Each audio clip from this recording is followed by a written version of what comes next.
While the world watches Iran and Venezuela dominating energy headlines, something critical is unfolding that nobody's talking about. America's crude oil insurance policy, well, it's quietly coming online in the Gulf of Mexico, and that's the real story that matters to what you pay at the pump. In the next 4 minutes, you'll discover why those chaotic geopolitical headlines are actually a sideshow, how deepwater Gulf production is about to flood the market with exactly the type of crude America's refiners desperately need, and why the biggest comfort to American consumers isn't political drama overseas, it's boring technical production happening 5,000 feet underwater along the Texas Gulf Coast. I'm Mark Rich, petroleum engineer, deal maker, 30 years in this business. This is FutureWise Energy. It's a purely independent analysis. Now, let me start with what matters to you.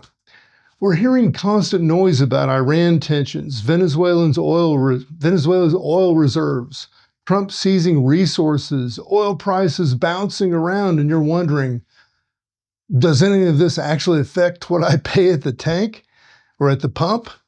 Well, the answer is complicated, and it's more than the headlines might suggest, because while Washington's focused on geopolitical theater, the market's focused on something else entirely. Crude supply sitting in storage. And that supply is coming from a place most Americans forget exists anymore. That's the Gulf of Mexico, or I think it's been called the Gulf of America now.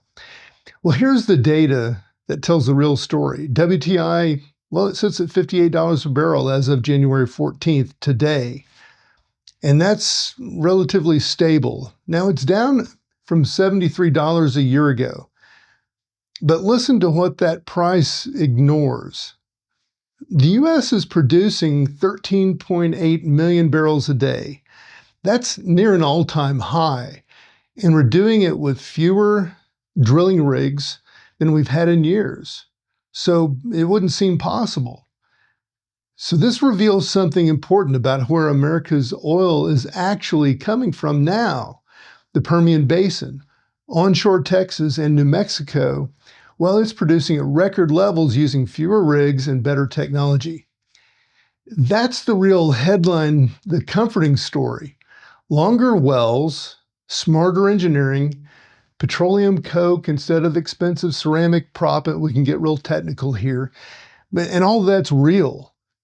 But here's what matters more. The Gulf of Mexico, or Gulf of America, if you will.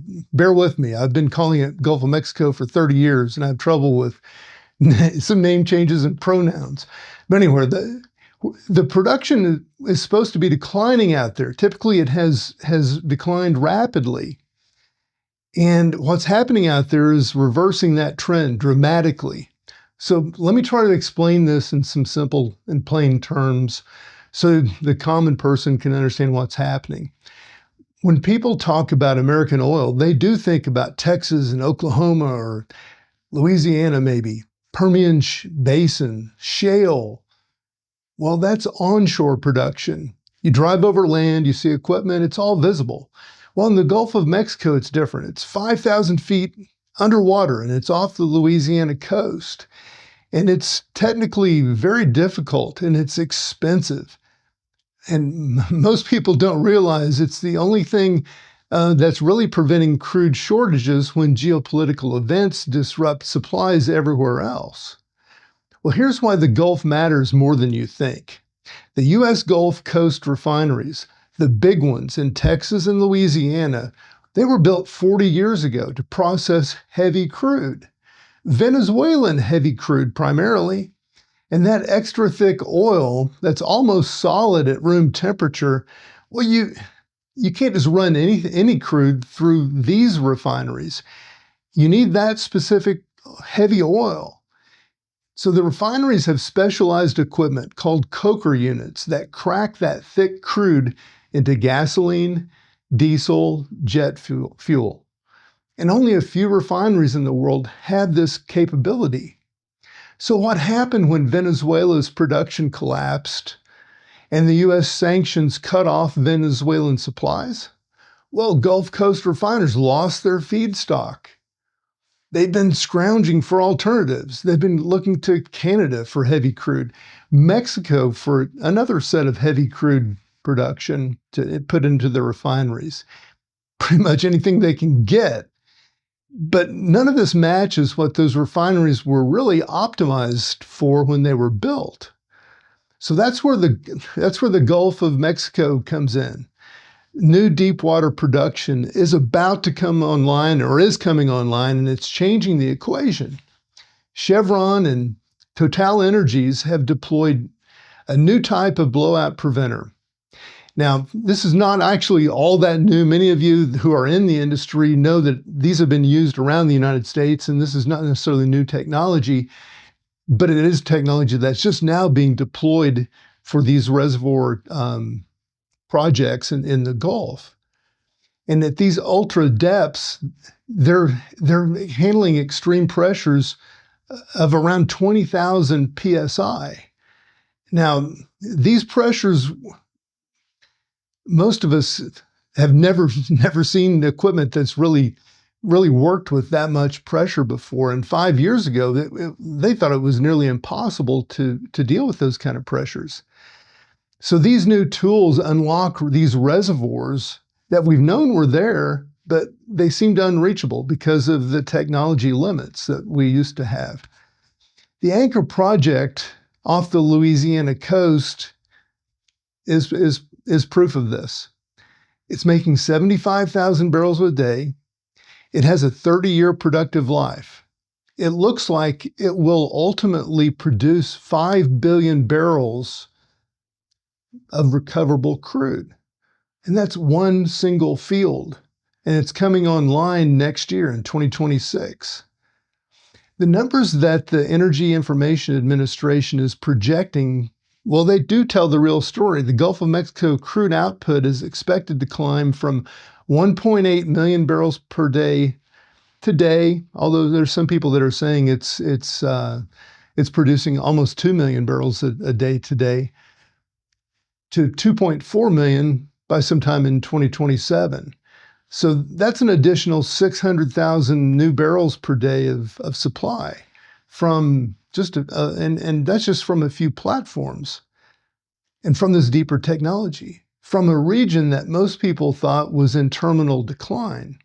Now, here's the part that matters to your wallet. The new Gulf production isn't light, sweet crude. It's heavy crude. It's the exact type that those Gulf Coast refineries were built to process. It's American. It's domestic. It bypasses every geopolitical choke point between here and the Middle East. And when oil flows through the Strait of Hormuz, it faces risk. When it flows from the Gulf of Mexico to refineries in Texas, it doesn't face those same risks. When Venezuela's production collapsed, well, it affects global markets. When the Gulf produces more, well, it fills a specific need that domestic refiners can't meet any other way. So let's connect this to reality. Refiners produce crude into gasoline, diesel, jet fuel. Those fuels then move through the distribution networks to gas stations.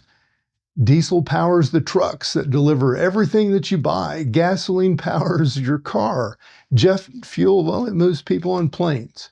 When refiners can't find heavy crude feedstock, two things happen. First, they bid up prices for whatever heavy crude is available, which increases cost. Second, they switch to alternatives that don't work as well, which means higher production costs and lower margins. Both scenarios eventually show up at the pump. Gulf production matters because it's predictable, it's reliable, and it's exactly what refiners need.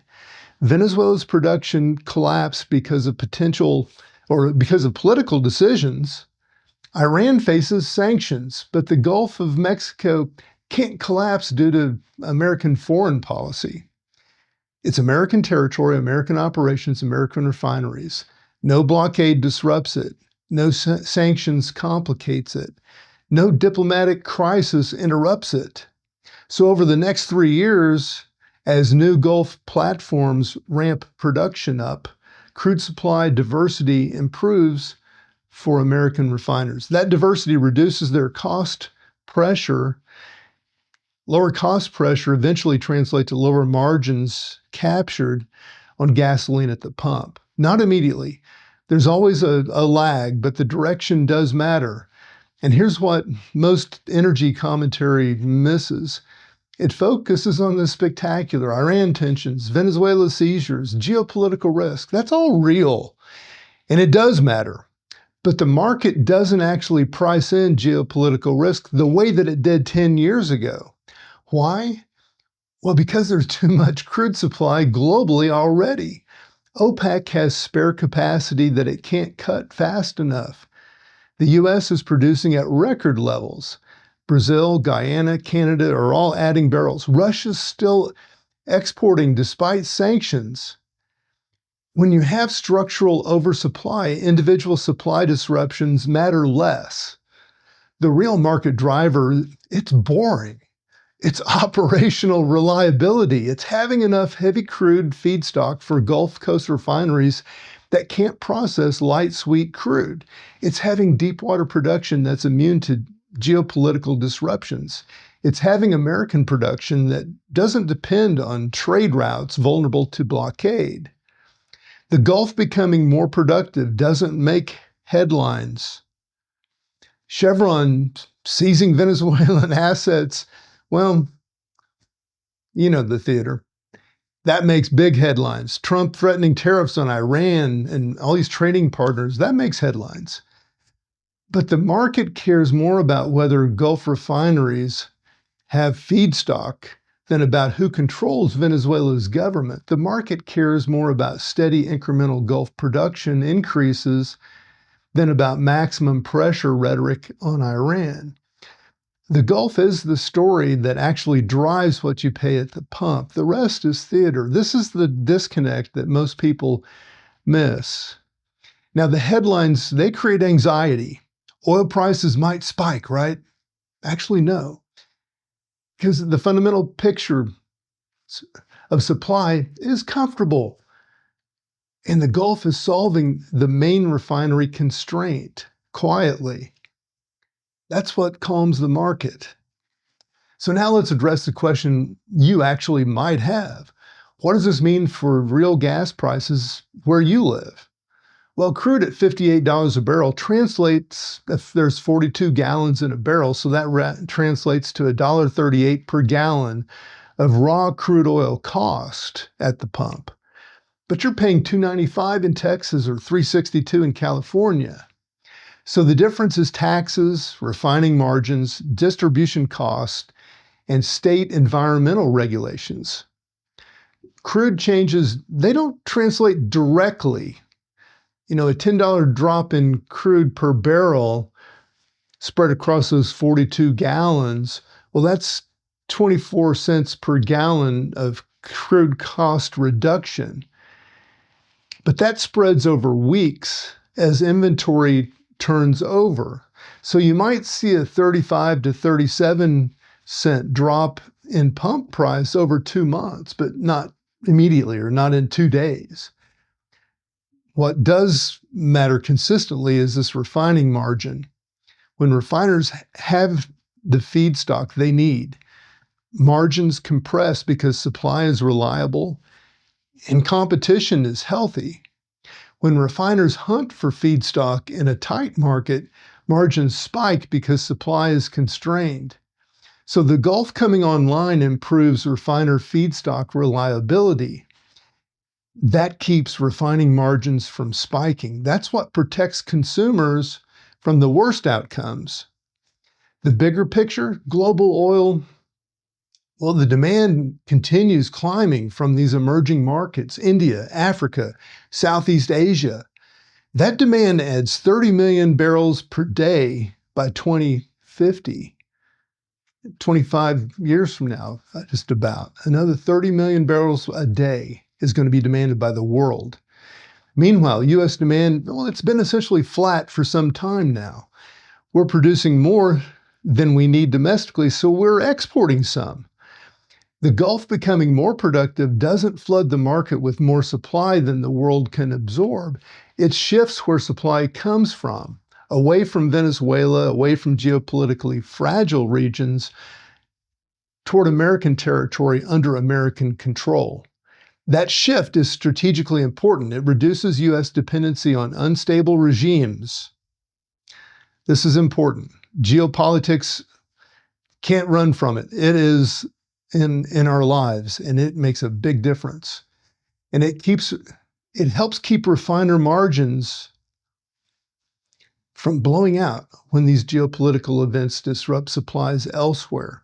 And it creates a buffer between American consumers and what happens with Iran's economy or Venezuela's government.